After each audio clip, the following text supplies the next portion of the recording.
زړه چې د چا د خوا نه تله نه غوښته زړه چې د چا د خوا نه تله نه غوښته هغو زما په لور کاته نه غوښته ستا د وصال په روجهدارو کې وم ستا د وصال په روجهدارو کې وم ګینې انسان ومه ما څه نه غوښته ما به ستا بدو ته هم ښه وویل ما به ستا بدو ته هم ښه وویل تا به زما د لاسو ښه نه غوښته بسم الله الرحمن الرحیم ګرانو کتونکو السلام علیکم د ادبي پیج او د ادبي چینل نه ستاسو ورور ستاسو ملګری انضمام خان یو وارې بیا تاسو سره په دغه شیشه مخاطب دی ملګرو په دغه تمه په دغه هیله چې روغ به جوړ به او له خپل ژوند نه به خوند او مزې اخلئ خپرونه د ادبي ګلونو راغلیو سیمه اسلم ډیری راسره ناست د پښتو ژبې یو تکړه لیکوال یو جوور فکر پښتون فطرت او د ادب د دنیا یو پیژندلی او ځلانده شخصیت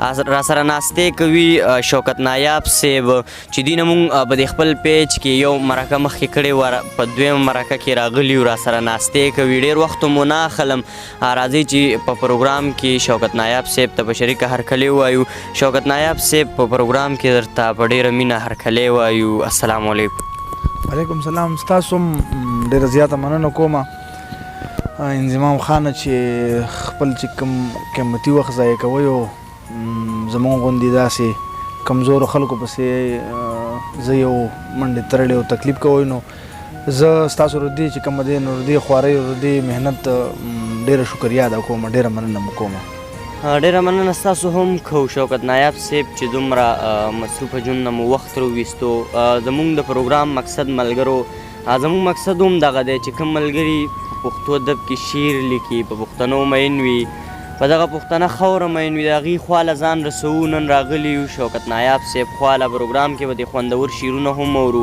ورسره به ترې پوښتنې هم کوو شوکت نایاب صاحب ټولو نه ړومبی خو راسره خپل یو غزل شریک کوي نو ډېره به ښه ولې نه ستاسو غوښتنه ده سر په سترګو باندې د غزل نه مخکې به که ستاسو اجازت وي نو یو دوه درې شعرونه ووایم داسې دي چې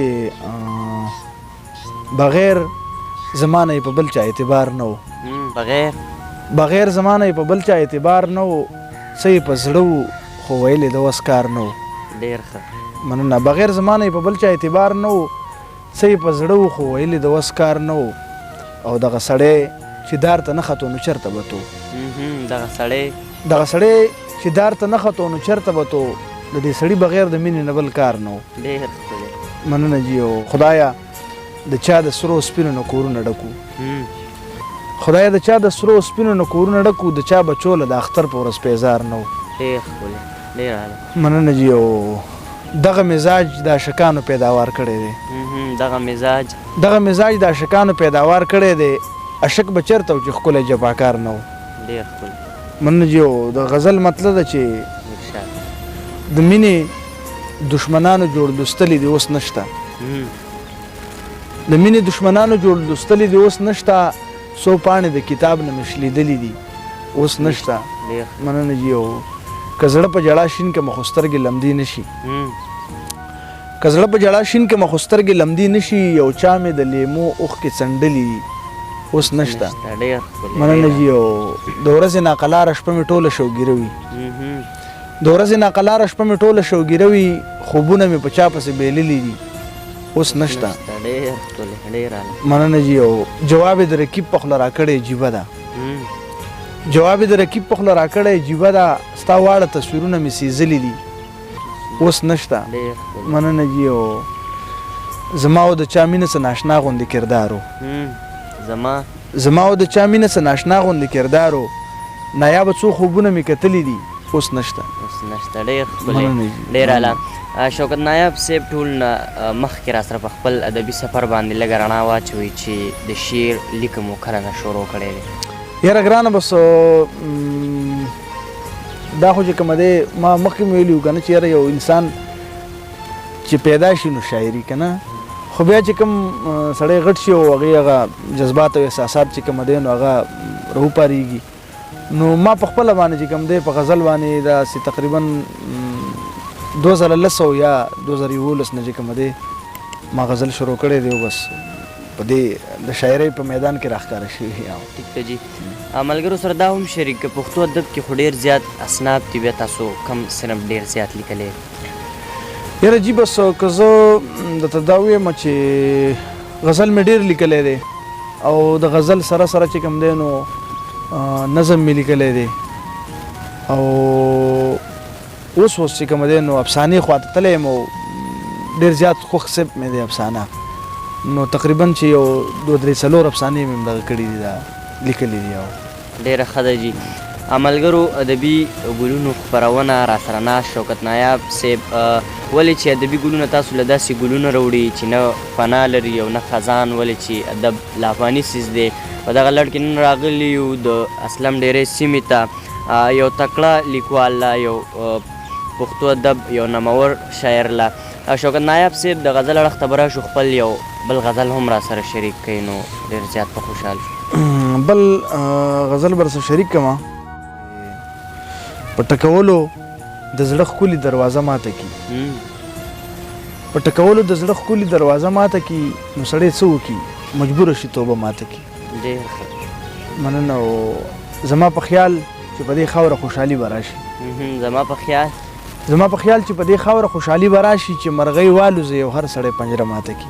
ډېر ښکلی. ډېره مننه. او دا بعضې غم مې په دشمن باندې پیرزو هم نشي، دا بعضې غم مې په دشمن باندې پیرزو هم نشي، دا بعضې غم سړي د غوټه حوصله ماته کي. ډېر ښکلی. مننه. وخته چې یار دې رانه بیل کو دا دې داسې وکړه، وخته چې یار دې رانه بیل کو دا دې داسې وکړه لکه چې څوک د چا په لاسو کې هیره ماته کي. ډېر ښکلی. مننه جي. او د رقیبانو شرارت به پکې خود پکې و، د رقیبانو شرارت به پکې خود پکې و، نایابه ځکه جانان شوې فیصله ماته کي. ډېر ښکلی. ډېر اعلی. شوکت نایاب صاحب په ادبي دنیا کې مو استاد څوک دی؟ یاره ګرانه استاد خو بس شاهد علي شاهد چې کوم دی نو هغه زه خپل استاد ګڼم او د هغه شاعري او د هغه شاهد علي شاهد مې چې کوم دی ډېر زیات خوښ دی او شاعري مې هم ډېره زیاته خوښه ده، نو هغه خپل استاد ګڼم. ټیک ده جي. له خپل ژوند نه څومره مطمئن یې؟ یاره جي بس ژوند خو بس شکر دی تېرېږي او ښه الله دې پکې بس داسې سختۍ او بیماري نه راولي او نور بس شکر دی بس تېرېږي. خوشحاله یي ژوند نه خوشحاله یي. ملګرو سره دا هم شریک کړي په نن وخت کې مو شاعرانو نه څه ګیله شته او که نه جي؟ یاره بس د شاعرانو خو بس څه ګیله به وکړو، شاعران خو بس چې شاعران وي نو هغه خو اساس ښه لګي او د دې قام دپاره او د دې ولس دپاره او د دې مظلومانو دپاره او شاعري کوي نو د هغې نه به زه داسې څه ګیله وکړم. خو چې کوم شاعران یو احساسات او جذبات یې د هغوی د برابرې نو هغه شاعران چې کوم دي هغه لګیا دي د قام دپاره او د ولس دپاره او د دې خوار غریب او مظلوم دپاره چې کوم دی د دې چې کوم غږ دی او د زړه کوم اواز دی که نه هغه چې کوم دی په ډاګه کول دي او هغه خلکو ته رسول دي، دغه د شاعرانو کار دی. د دغې نه بعد چې کومه شاعري ده نو هغه زه نه پوهېږم چې هغه ماله نه خوند راکوي او نه اورم. ټیک ده جي. ملګرو سره به خپل یو نظم هم شریکوي نو ډېر زیات به خوشحال شو. ها نظم به درسره شریک کړم. ښه د نظم عنوان دی زه به په دې لاره بیا نه راځم. نظم داسې دی چې زاړه یادونه مې نن بیا تازه شو، زاړه یادونه مې نن بیا تازه شو، د پرهرونو خولې مې بیرته شولې چې څه موده مې د زړګي وتې وه هغې مې بیا په زړه حمله وکړله، چې څه موده مې د زړګي وتې وه هغې مې بیا په زړه حمله وکړله. نن یو جینۍ مې د هغې په شکل په یو روان ګاډي کې ولیدله، زړه مې کابو نه کړه اورمنډه مې کړه، زړه مې کابو نه کړه اورمنډه مې کړه. زما په چغو او په شور پویه شوه چې ورنږدې شوم نو غوسه شوه راته، چې ورنږدې شوم نو غوسه شوه راته، سمه د اور په شانه سره شوه راته. راته ویل چې په ما څه کوي، سم لیونی شوې خانه دا څه کوي، ما ته ویل چې په ما څه کوي، سم لیونی شوې خانه دا څه کوي. مرۍ مې ستغ شوله کتل مې ورته، سم په سلګو سلګو جړل مې ورته. ما ورته ویل چې دا ستا په شکل یوې جینۍ راله ځواني وخوړه او هغه زما ډو پوښتنه نه کوي. غوسه یې ختمه شوه، حیرانه شوله، معلومېده چې پریشانه شوله، رنګ یې هغسې و، زړه هم هغسې. زما په حال یې اوښکې وڅڅېدې، ویې ویل چې هغه جینۍ چېرته ده اوس چې زه دې ستا د حال پوښتنه وکړم. ما ورته ویلې چې مړه د هغه یادونه ما سره ژوندي پاتې دي. ویل نایابه دې کې وس نه لرم، تا ته به ډېرې دعاګانې کوم، زه به په دې لاره بیا نه راځم، زه به په دې لاره بیا نه راځم. ډېر ښکلی، ډېر اعلی. یقینا دغه خوندور نظم نه به مو خوند اخیستی وي. ملګرو خپرونه د ادبي ګلونو راسره ناستې وکړو. شوکت نایاب صاحب چې ډېر خوږ او پښتون انسان، یقینا دغه خوندور شعرونه به مو خوښ شوي وي، خوند به مو ترې اخیستی وي. شوکت نایاب صاحب پر پروګرام اخیره کې ملګرو لسې پیغام ورکوئ. نو بلکل بس پیغام خو زما دا دی ګله چې زما یارانو دوستانو اورېدونکو څومره چې زما غږ اوري نو هغې ته زما دا پیغام نه چې د زړه نه نفرت وباسئ، چې د زړه نه نفرت وځي نو هغې ته مینه راشي، او په مینه کې ژوند دی، په مینه کې خوند دی، په مینه کې زندګي ده. مننه مو کوو جي چې پروګرام کې مو راسره ناستې وکړو. پروګرام مقصد خواره واره رنګونه راټولول او تاسو ته په دغه شیشه در پیرزو کول. په دغه اړه کې نن راغلي یو زلمي شاعر له شوکت نایاب صاحب چې پروګرام کې راسره ناستې وکړو. ملګرو زموږ ویډیو خپلو ملګرو سره شیر کړئ، چینل در سره سبسکرایب کړئ. خپل میزبان انضمام ما سره ناست میلمه او خپل کیمرمین خوشحام خان له ورکړي اجازت. لوی الله پامان.